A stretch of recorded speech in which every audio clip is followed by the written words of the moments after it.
Jumpa lagi dengan saya Adi. Di kesempatan ini saya akan berbagi bagaimana cara kita menggunakan sebuah software prediksi dari IsFocus 3. Software ini kita bisa dapatkan secara free atau gratis, bisa dilihat di video saya yang sebelumnya. Kali ini saya akan mencoba sharing bagaimana kita mengenal sebuah menu yang ada di IsFocus 3. Yang pertama kita lihat di bagian menu file. Di sini ada new project. Jika kita ingin membuat project baru, kita ketik new project. Open digunakan untuk membuka file yang sudah pernah kita buat atau yang pernah kita desain sebelumnya. Kemudian save untuk menyimpan saat sedang edit. Save as ini digunakan untuk menyimpan folder baru. Kemudian project properties. Nah, ini setup yang ada di sini. Di bagian export picture untuk menyimpan foto, ini top view atau set view atau yang lainnya. Create report ini digunakan untuk ekspor data ini yang kita sudah desain ini menjadi data PDF. Kemudian import system definition untuk menambahkan loudspeaker yang sudah terdaftar di IsFocus-nya. Kemudian manage system definition ini bisa di manage apa yang kita inginkan di sini. Transfer filenya kita bisa save, kemudian filenya tersebut diekspor ke DSP yang dimiliki oleh loudspeaker tersebut. Option ini untuk setup semua yang ada di IsFocus ini. View ini tampilan semuanya ini yang bisa disesuaikan dengan kebutuhan. Kemudian calculation parameter, mau menggunakan mapping resolusinya seperti apa, medium, high atau low, sesuaikan aja dengan kebutuhan masing-masing. Sinyalnya, akurasinya, dan sound pressure summation-nya ini seperti apa. Kemudian mapping color-nya ini bisa di setup automatic ataupun manual. Levelnya juga sama, bisa di setup automatic ataupun manual. Frekuensi respon ini ada dua pilihan tipe, bar ataupun line chart. Line chart ini seperti garis. Kemudian environment, ada bahasa dan unitnya, ini satuannya ini mau meter atau feet. Gain group bisa dibikin grup per 1 box, per 4 box atau sesuai dengan kebutuhan. Functionnya ini modenya ada dua pilihan, standar atau extend. Jika extend ini akan ada tambahan beberapa menu yang ada di sini. Saya klik extend dan oke. Nah, ini akan ada tambahan time response, global filter, kemudian masuk ke bagian edit. Jika ingin menambahkan speaker di prediksinya ini, klik di sini atau bisa klik langsung di bagian ini. View-nya ini hanya tampilan view, ini di bagian ini menu yang akan ditampilkan ini apa aja di sini, dan tampilan secara keseluruhan. Jika ingin reset tampilannya ini bisa di reset layout di sini. Kemudian di bagian help ini di bagian atas ini ada user guide untuk panduan. Jika kita ingin membaca panduan dari awal, bisa langsung klik di sini. Jika ingin masuk ke website IS-nya, sign up for news, ini jika kita ingin berlangganan informasi yang dikirimkan ke email. About IsFocus yang sekarang versinya versi 3. Kemudian di bagian bawah project title, projectnya apa? Misalkan saya masukkan VA channel. Nah, autornya ini siapa yang membuat atau mendesainnya. Company-nya ini bisa dimasukkan juga di sini.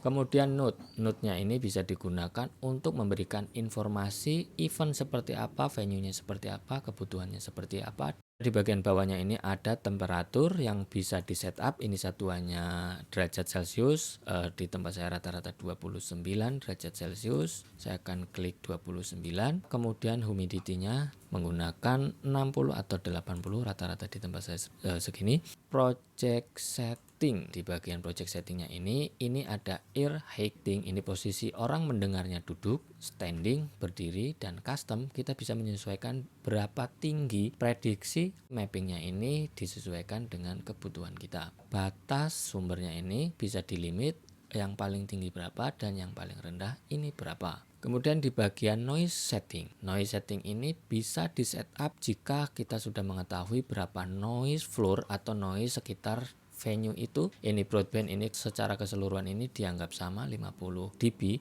noise-nya. Kemudian jika octave ini ada beberapa frekuensi yang bisa di setup beda-beda noise levelnya. Jika sepertiga octave maka semakin banyak frekuensi yang bisa kita setup berapa noise di lingkungan saat event tersebut akan berlangsung. Kemudian di bawahnya ada import dan export. Ini jika kita sudah setup event tersebut di lokasi mana, kita bisa export, disimpan. Kemudian jika kita ada event lagi di lokasi yang sama, kita bisa import filenya di sini.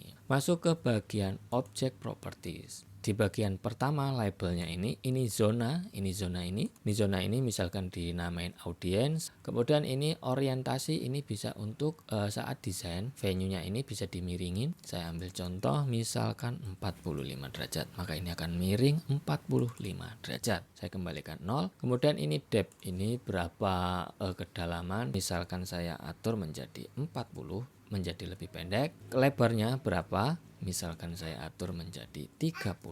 Kemudian ini senternya mau geser ke kiri, ke kanan atau ke atas, ke bawah, ini bisa di setup di sini atau bisa menambahkan areanya ini di sini. Audience area ini zona untuk prediksi. Di sini ada pilihan sitting, posisi duduk, standing, berdiri dan custom menyesuaikan jika mungkin duduk di bawah atau yang lain sebagainya. Menu ke bagian atas, ini ada show mapping. Show mapping ini untuk menampilkan mapping yang ada di sini.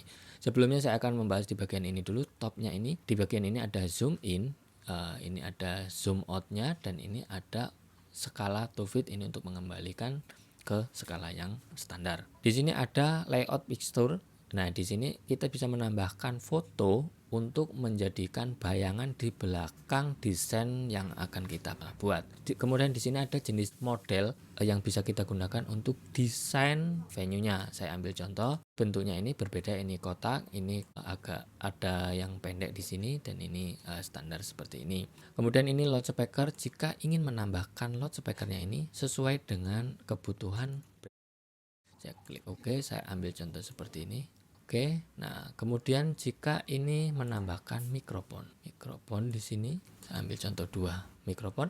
Kita lihat di bagian ini untuk mappingnya. Jika kita tidak klik bagian mapping, maka ini tampilannya seperti ini. Bisa dilihat bahwa loudspeaker ini memiliki cover area ini sekitar 90 derajat. Kita bahas di bagian tipe Z-nya ini. Sekarang saya akan mapping terlebih dahulu. Nah, kenapa ini warnanya seperti ini? Ini ada perbedaan warna merah, kuning, hijau, dan biru.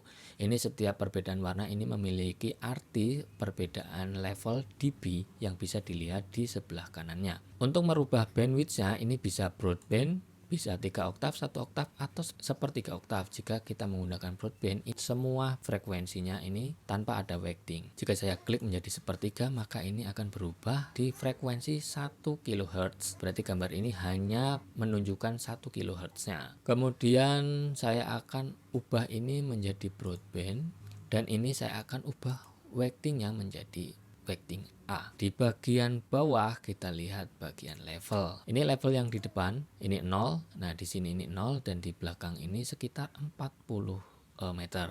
Lihat di sini 40 meter. Kenapa levelnya seperti ini? Karena loudspeaker ini tidak dirubah sama sekali aiming ataupun posisi sudutnya mengarahnya ke mana. Untuk mengubahnya di bagian auto display-nya, auto start. Nah, ini levelnya sekarang sudah lebih baik dari yang sebelumnya.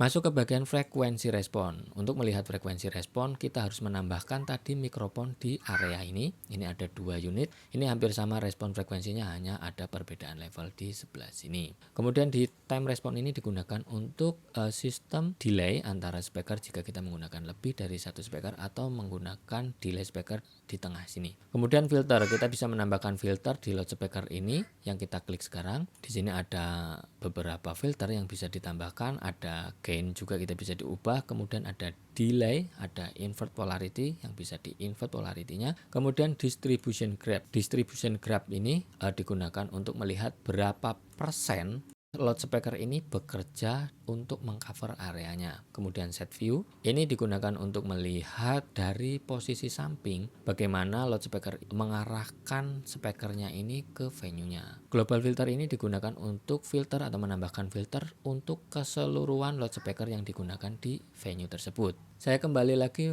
pembahasan di bagian object properties-nya ini. Ini setup yang bisa digunakan ini ada pilihan ini posisi LAN array, posisi LAN array-nya, dan ini posisi ground stack ini akan terbalik seperti ini. Kemudian ini label namanya yang bisa diubah, misalkan menjadi PA left, kemudian X-nya ini bisa diatur sedemikian rupa. Nah, untuk lebih detailnya lagi nanti akan saya bahas di masing-masing part supaya ini lebih jelas dan videonya ini tidak terlalu panjang. Mudah-mudahan video ini bermanfaat untuk kamu yang baru pertama kali menggunakan software IsFocus ini. Semoga ini bisa diikuti. Sampai jumpa di VA channel yang selanjutnya.